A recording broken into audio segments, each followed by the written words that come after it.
అరే ఈ టైంలో ఎక్కడికి వెళ్ళుంటుంది?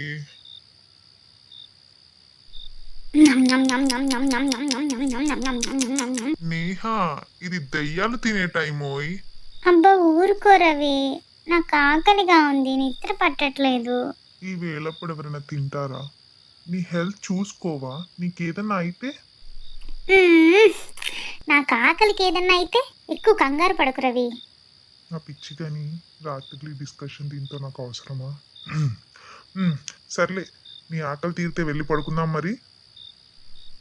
అయిందిలే పదా. మార్నింగ్ రవి ఎక్సర్సైజ్ చేస్తూ ఉంటాడు. నేహ ఏదో తింటూ ఉంటుంది. ఇది వాళ్ళ డైలీ రొటీన్. హే, అలా ఎప్పుడు తింటూ ఉండకపోతే నాతో కాస్త ఎక్సైజ్ కంపెనీ రావచ్చుగా. అసలు తిన్నది ఎలా అరిగిపోయిందబ్బా నీకు? హలో, అరిగింది కాబట్టే తింటున్నాను, నీలా అరిగించుకోవడానికి కష్టపడనక్కర్లేదు. అయినా ఎనీవేస్, మళ్ళీ స్టార్ట్ చేయకు నువ్వు ప్లీజ్. నువ్వు తినటం అసలు ఆపాలనుకోవడం లేదా? ఇప్పుడు 10 అవుతుంది. ఈ టైంలో పాప్కార్న్ ఎవరైనా తింటారా?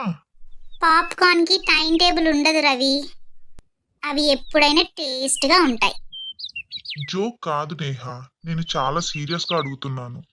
నువ్వు నీ హెల్త్ని కేర్ తీసుకోవట్లేదు. నీకేదన్నా అయితే ఓ అవును, నా పాప్కార్న్ అయిపోతే ఎలా? అందుకే నేను ఎక్స్ట్రా పెట్టుకుంటాను. రిలాక్స్, ఎక్కువ వరి అవ్వకు నా బక్క బంగారం. ఏంటి బక్కోడానా?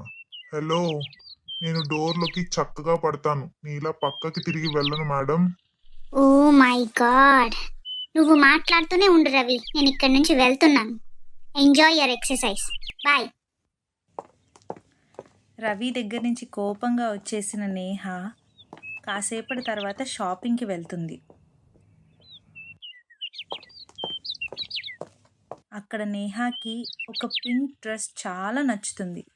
బట్ ఆ సైజ్ తనకి ఫిట్ అవ్వదని తెలిసాక చాలా డిసప్పాయింట్ అయిపోతుంది.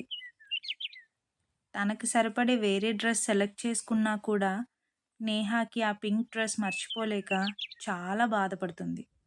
అలాగే షాప్లోంచి బయటకు వచ్చి నడుస్తూ ఉంటుంది. కొంత దూరం అలా ముందుకు వెళ్ళాక ఒక కాఫీ షాప్ బయట 50% ఆఫర్ని చూసి దెబ్బకి తన మూడంతా చేంజ్ అయిపోతుంది. చాలా ఎగ్జైట్ అయిపోయిన నేహ షాప్లోకి వెంటనే వెళ్ళిపోతుంది. కాసేపటికి తన ఆర్డర్ తీసుకొని ఫుడ్ ఎంజాయ్ చేద్దామని చెప్పి ఒక ప్లేస్లో కూర్చుంటుంది. కొంతసేపటి తర్వాత నేహాకి తన పక్కన కుర్చీలో ఏదో బాక్స్ కనిపిస్తుంది. ఎవరిదైనా ఉండుండొచ్చని అటు ఇటు చూస్తుంది కానీ ఎవరూ కనబడరు. అయ్యో సర్లే, ఎవరిదో అనుకుంటా మర్చిపోయి వెళ్ళిపోయినట్టున్నారు. అయినా ఇందులో మంచిగా తినడానికి ఏమైనా ఉంటాయేమో, ఇంటికెళ్ళి చూసుకుంటే బాగుంటుందిలే. ఈ బాక్స్లో ఏమున్నాయో చూడాలని నాకు చాలా ఎగ్జైటింగ్గా ఉంది. ఎన్ని ఉంటాయో తినేయచ్చు చక్కగా. ఓపెన్ చేద్దాం. అరే, ఇంత పెద్ద బాక్స్లో ఓన్లీ 1 చాక్లెట్ బారా? ఏదైతే ఏంట్లే, చాక్లెట్ మాత్రం భలే టేస్టీగా ఉంది. నేహాకి ఆ చాక్లెట్ తిన్నాక కాస్త మత్తుగా అనిపించి పడుకోవడానికి వెళ్తుంది. అలా నిద్రలోకి జారుకుందో లేదో ఆ గాఢ నిద్రలో నేహాకి ఒక కల వస్తుంది. నేహ ఎదురుగా ఒక మ్యాజికల్ జీనీ కనబడతాడు. నేహ జీనీని చూసి చాలా కంగారు పడుతుంది. నువ్వు ఎవరు? హలో మాస్టర్, కంగారు పడకండి. నా పేరు జీనీ. నేను ఎంతో కాలంగా ఆ చాక్లెట్ బాక్స్లో బంధింపబడి ఉన్నాను. మీరు దాన్ని తెరిచి నా శాప విమోచనం చేశారు. దీనికి ప్రతిఫలంగా మీకు ఏ వరం కావాలో కోరుకోండి. ఏదైనా సరే మీ జీని మీకు నెరవేరుస్తాడు. ఏ కోరికైనా తీరుస్తావా? ఏదైనా సరే. ఆ, హా, అయితే నాకొక కోరిక చాలా కాలంగా ఉంది. నా లావైన శరీరంతో నాకు నచ్చిన బట్టలు ఎంజాయ్ చేయలేకపోతున్నాను. నాకు నా భర్తలాగా బాడీ కావాలి. తన బాడీ అయితే భలే ఫిట్గా ఉంటుంది.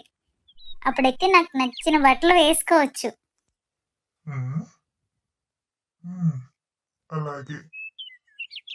కాసేపటికి నేహాకి మెలకువ వచ్చి నిద్ర లేచి తనని తను చూసుకునేసరికి చాలా సంతోషపడిపోతుంది. తనని తను అద్దంలో చూసుకొని గంతులు వేస్తుంది.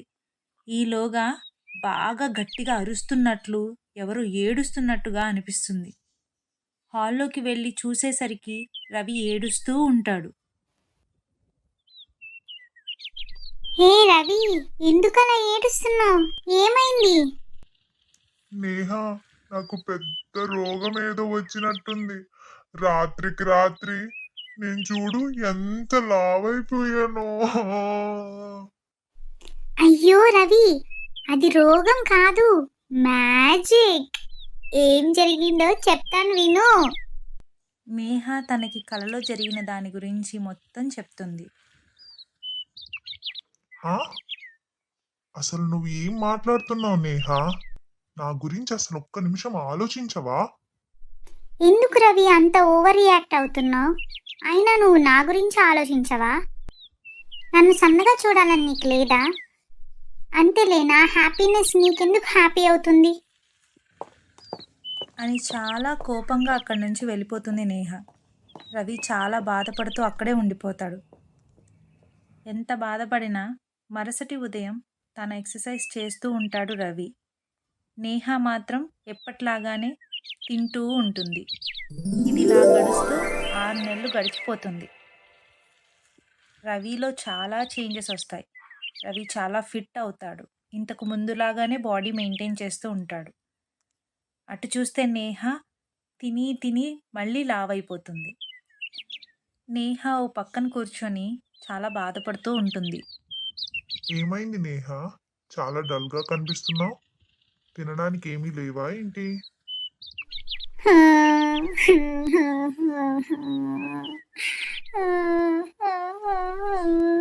రవి, నువ్వు నన్ను అబ్జర్వ్ చేసావా?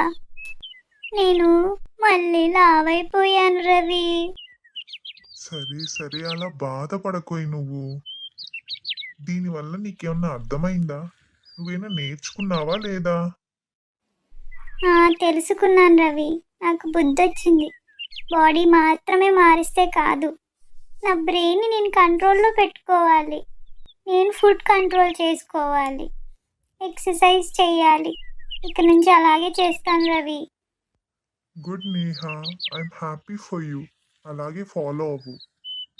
మా ఈ కథ మీకు నచ్చినట్లయితే లైక్, షేర్, సబ్స్క్రైబ్ చేయండి. Keep watching Chirukathalu. Thank you.